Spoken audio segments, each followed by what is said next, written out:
bespreek ons die gedig, die rekord, op bladsy 165. Agtergrond van die gedig, the background.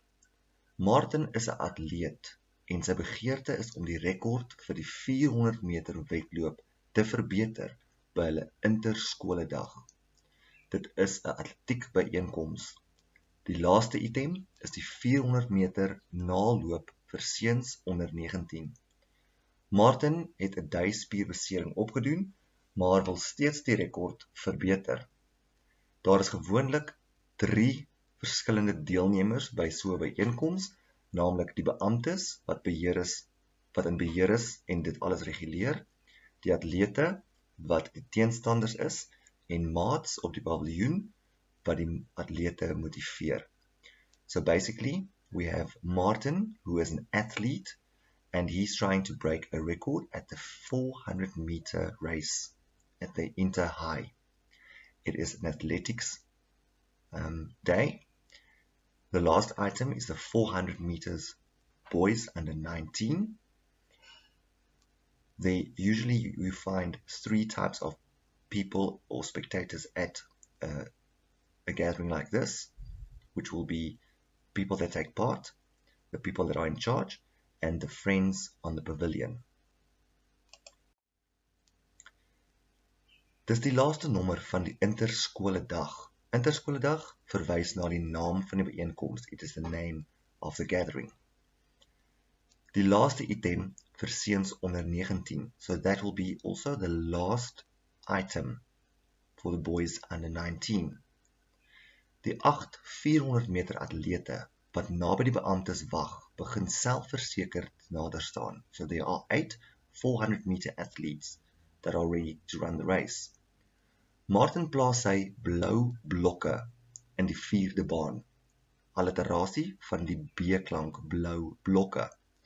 Volgehou motivering, begeesterde visualisering, vergeet van die duispierbesering. So, duispierbesering refers to the injury that he has in his thigh. Dit verhoed dat Martin goed kan hardloop, so it prohibits him from running a good race. Nou is die uur waarvoor hy so lank leef, die rekord waarna hy hartstogtelik streef. Streef means to look forward to something, so hy sien uit na hierdie rekord wat hy wil breek. Kniel, wag vir die wegspringknal. Wegspringknal is the sound that the pistol makes when they start the race. It also tells us it is klank na bootsing. Oop oë konsentrasie. Met ander woorde, die atleet is waawyd wakker. He is focused on this race. Antisipasie. Vandag veral, especially today. Die eerste 100 meter is belangrik. The first 100 meters is important.